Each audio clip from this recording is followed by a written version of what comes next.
ঘুম থেকে উঠেছেন, ইস্তেঞ্জা করতে যাবেন বাথরুমে, ঢুকলেন, গান গাওয়া শুরু করলেন, সাদা সাদা কালা কালা, হ্যাঁ, গান গায় মানুষ এখন বাথরুমে। মাঝে মাঝে আমরা সফর করি, একটা বাথরুমে ঢুকে দেখি পাশের বাথরুম থেকে গান আসছে।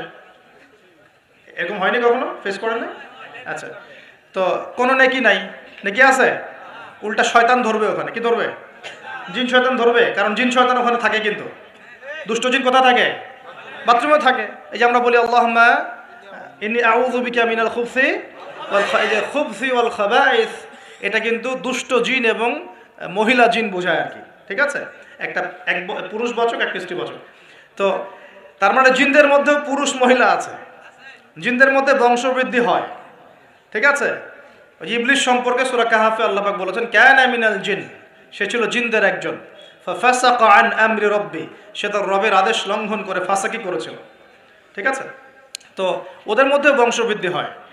এখন বাথরুমে গিয়ে যদি এগুলো না করে বাম পা দিয়ে ঢোকেন, ঢোকার সময় বলেন বিসমিল্লাহ আল্লাহুম্মা ইন্নী আউযু বিকা মিনাল খুবসি ওয়াল খাবাইস, বসলেন, এবং বাম পায়ে, যে পায়ে আমি ব্যথা বলছি, বাম পায়ে ভর দিয়ে বসতে হয়। কোন পায়ে?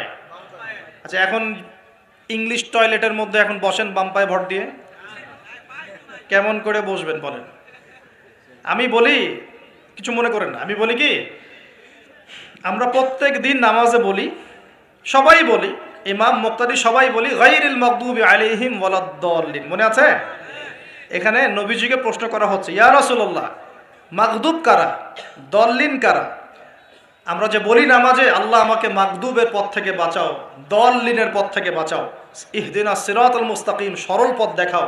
তো ইয়া রাসূলুল্লাহ সাল্লাল্লাহু আলাইহি ওয়াসাল্লাম, এই মাগদুব কারা আর দল্লিন কারা? নবীজি বলছেন, এক বাক্যে বলছেন, শোনো, আল মাগদুব, মাগদুব হচ্ছে হুমুল ইহুদি, তারা হচ্ছে ইহুদি জাতি। কারা? ইহুদিরা কোথায় আছে এখন? হ্যাঁ, নামটা মনে থাকবে তো? আচ্ছা, ও কিন্তু এখন শক্তিশালী, আর ওরাই কিন্তু দাজ্জালকে অনুসরণ করবে, এটা মাথায় রাখেন। আচ্ছা, আর অনেকদিন বলছি দাজ্জাল বিশ্ব শাসন করবে, মানে কি, বিশ্বের প্রত্যেকটা ডিপার্টমেন্ট শাসন করবে। বিশ্বের প্রত্যেকটা department, politics, economics, finance, world affairs, আপনার মিডিয়া, প্রযুক্তি এবং অস্ত্রশস্ত্র, সব কিছু ওর নখদর্পণে থাকবে। সব কিছু না হলে সে বিশ্ব শাসন করতে পারবে না, সম্ভব না। কেউ যদি বিশ্বের অর্থনীতি নিয়ন্ত্রণ করতে না পারে, সে কি বিশ্ব শাসন করতে পারবে? এই যে শ্রীলঙ্কা কি বিশ্ব শাসন করতে পারবে? পাকিস্তান পারবে? পাকিস্তান কয়দিন পর দেউলিয়া হয়ে যাবে। পাকিস্তান কয়দিন পর কি হবে? দেউলিয়া হয়ে যাবে। হ্যাঁ, ওদেরকে দেখে যদি আমরা শিক্ষা না নেই, তাহলে আমাদের কপালেও খারাপই আছে। ওইটা বললাম, ওদেরকে দেখে যদি আমরা শিক্ষা না নেই, তাহলে আমাদের খরিও তো খারাপ আছে। আল্লাহ হেফাজত করুন বলে আমিন। তো যেটা বলছিলাম, বিশ্ব শাসন করতে হলে বিশ্বের সব ডিপার্টমেন্ট শাসন করতে হবে, কি হবে না? হবে। এখন আমরা সূরা ফাতিহায় পড়ি গায়রিল মাগদুবি আলাইহিম, আল্লাহ তুমি আমাদেরকে ইহুদিদের পথ থেকে বাঁচাও, ওয়ালাদ-দাল্লিন, দাল্লিন মানে নবীজি বলছেন হুমুন নাসারা, তারা হলো ওই নাসারা বা খ্রিস্টান জাতি যারা বলে যে আল্লাহর সন্তান আছে। আল্লাহ পাকের সন্তান আছে? আমরা কি বলি? লাম ইয়ালিদ, তিনি কাউকে জন্ম দেননি, কারো কাছ থেকে জন্ম। কিন্তু এই যে 200-300 কোটি খ্রিস্টান বলছে যে আল্লাহর সন্তান আছে, নাউযুবিল্লাহ। এই জন্য ওরা দল্লিন, পথভ্রষ্ট। দল্লিন মানে কি? পথভ্রষ্ট। তো নবীজি স্পষ্ট বলছেন যে গায়রিল মাগদুবি আলাইহিম ওয়ালাদ-দাল্লিন, এখানে মাগদুব আর দল্লিন মানে হচ্ছে, মাগদুব হলো ইহুদিরা গজবপ্রাপ্ত, আর দল্লিন হচ্ছে নাসারা বা খ্রিস্টান জাতি। এখন আপনার সাথে আমার কথা, আপনাদের সাথে আমার কথা, আমাদের পলিটিক্স থেকে শুরু করে বাথরুমের কমোড পর্যন্ত, ঠিক আছে, আইন কানুন থেকে শুরু করে আমাদের চেহারা সুরত পর্যন্ত, আমাদের পোশাক পরিচ্ছদ থেকে শুরু করে অর্থনীতি, পরিবার, সব কিছু, এই সব কিছু ওই দুই জাতির অনুসরণে গড়ে উঠেছে। এটাই সবচেয়ে বড় আফসোসের কথা আমাদের জন্য, সবচেয়ে বড় আফসোস। বাথরুমটাও নিজের মতো করতে পারলাম না। ঠিক আছে, এই যে দেখবেন কমোডে কি বাম পায়ে ভর দিয়ে বসা যাবে? আচ্ছা, ওইখানে কাপড় কি পবিত্র রাখা যাবে? কিভাবে ইউজ করে আমি এখনো বুঝি না, কেমন করে ইউজ করে। ঠিক আছে, আরো নতুন পদ্ধতি আসছে, এটা শুনলে আরো হাসবেন। বিভিন্ন জায়গায় যাওয়া হয়, আলহামদুলিল্লাহ। আল্লাহ বলেছেন সিরু ফিল আরদ, জমিনে বিচরণ করো। আল্লাহ বলেছেন কোরআনে সিরু ফিল আরদ, তোমরা জমিনে ঘুরে দেখো। ফানজুর কাইফা কানা আকিবাতুল মুকাজ্জিবিন, দেখো যে আল্লাহকে যারা মিথ্যা প্রতিপন্ন করেছে, আল্লাহর সাথে সীমা লঙ্ঘন করছে, ওদের কি পরিণতি হয়েছে। দেখলাম যে এখন ইংলিশ টয়লেটও গায়ে এখন দিয়ে রাখছে কিছু কিছু বাটি, কি দিয়ে রাখছে, ছোট ছোট টুকরা দেওয়া আছে প্লাস্টিকের এবং হ্যাঁ সিরামিক্সের মনে হয়। তো ওইখানে দাঁড়ায় দাঁড়াই করতে হবে, 1 নাম্বার করলে দাঁড়ায় দাঁড়াই করতে হবে এবং সবগুলো একই মাপের দেওয়া আছে। এখন যদি ব্যক্তির কারো হাইট হয় 6 ফিট, কারো 5 ফিট, কারো 4 ফিট, কারো 2 ফিট, 3 ফিট, এই পার্থক্যে কিভাবে সে মেকআপ করবে আল্লাহ ভালো জানে, এটা কেমন করে ম্যাচ করবে আল্লাহ ভালো জানে। কাউকে টুলের উপর দাঁড়াই করতে হবে, কাউকে একটু নিচু হয়ে করতে হবে, মানে মাপ তো একই।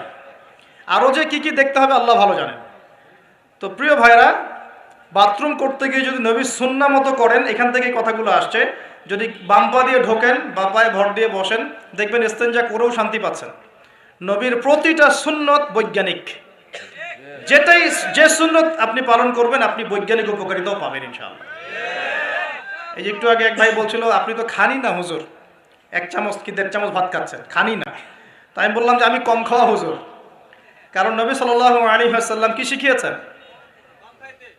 তিনি বলেছেন আমরা যা খাই না, তিনি নবী হওয়ার পরে মনে হয় সেটাও খেতে পারেন নাই। বিশ্বাস করছেন না? এরকম 3-3টা মাসের চাঁদ চলে যেত যে নবী সাল্লাল্লাহু আলাইহি ওয়াসাল্লামের বাসায় চুলাও জ্বলে নাই। আর আমাদের তো একবেলা যদি না খাই তাহলে আল্লাহর উপর কত শেকায়াত, কত অভিযোগ, তাই না ভাই? তারপরে তিনি বলছেন একজন ব্যক্তির এতটুকু খাওয়াই যথেষ্ট যে কোমর মেরুদণ্ড সোজা করতে পারে, আল্লাহর ইবাদত করতে পারে। আর যদি তোমাদের খেতেই হয় তাহলে পেটটাকে 3 ভাগ করে খাবে। কয় ভাগ? 1 ভাগ খাবার রাখবে, 1 ভাগ পানি খাবে, আর 1 ভাগ এই শ্বাস প্রশ্বাস চলাচলের জন্য ফাঁকা রাখবে। কয়জন এর উপর আমল করে দেখাতে পারে? কতজন মানুষ আছে? আর যারা একদম গোগ্রাসে খায় এদের ব্যাপারে কোরআনে এবং হাদিসে কিন্তু মারাত্মক কথা আছে। আল্লাহর নবী সাল্লাল্লাহু আলাইহি ওয়াসাল্লাম বলেছেন যে তোমরা খুব বেশি ঢেকুর তোলো না। কি করো না? একজন সাহাবী খুব ঢেকুর উঠা, সাহাবী না আসলে, উনি পাশ দিয়ে যাচ্ছিলেন, খাবার দাবার খেয়ে পাশ দিয়ে যাচ্ছিলেন। তো নবীজি তার ঢেকুর তোলা দেখে বলছেন যে তোমরা বেশি ঢেকুর তুলবে না, কারণ দুনিয়াতে যে ব্যক্তি বেশি পেট পুড়ে খাবে কাল কিয়ামতের মাঠে সে সবচেয়ে বেশি ক্ষুধার্ত থাকবে। বলেন নাউযুবিল্লাহ। খাবেন আপনি, নিজের পেটটাকে 3 ভাগ করবেন, 1 ভাগ খাবার, 1 ভাগ কি পানি, আর 1 ভাগ শ্বাস প্রশ্বাসের জন্য ফাঁকা। আর এই ব্যাপারে একটা কথা বলে দেই, শেষ জামানায় কিন্তু খাবারগুলো সব করাপ্টেড হয়ে যাবে। কি হবে? খাবার ভেজাল হবে, ভেজাল। এটার দলিল সূরা কাহাফে আছে, আমি এটা ব্যাখ্যা করব না আজকে। কাহাফে আছে, আমি ব্যাখ্যা করব না, শুধু ইন্ডিকেশন দিচ্ছি। 309 বছর ঘুমিয়েছিলেন আসহাবুল কাহফ। কত বছর? 309 বছর ঘুম থেকে উঠেই তারা প্রথম যে অনুভবটা করেছেন সেটা হলো তারা ক্ষুধার্ত। তারা কি ক্ষুধার্ত? দেখেন 309 বছর পর যদি আপনি ঘুম থেকে ওঠেন, আপনার কাছে এই দুনিয়াটা আজীব মনে হবে, হবে না? কিন্তু ওনারা ক্ষুধার্ত, পকেটে কিছু মুদ্রা ছিল, যেই মুদ্রাগুলোর মান 309 বছরও কমে যায় নাই। কমে গিয়েছে না। এখন আপনি আপনার মুদ্রা নিয়ে ঘুমান 300 বছর, দেখেন তারপর কি হয়। কি হবে? টাকা থাকবো না যাইবো গা? আচ্ছা, তারপরে শুনেন, এরপরে উঠেই তারা বলছে ফালিয়ানজুর আইয়ুহা আজকা তুআমা, এই মুদ্রাগুলো দিয়ে বাজারে কাউকে পাঠাও, তোমাদের 9 জন 10 জনের মধ্যে একজনকে বাজারে পাঠাও। ফালিয়ানজুর, সে যেন বাজারে গিয়ে দেখে আইয়ুহা আজকা তুআমা, কোন খাবারটা পবিত্র খাবার, ফ্রেশ খাবার।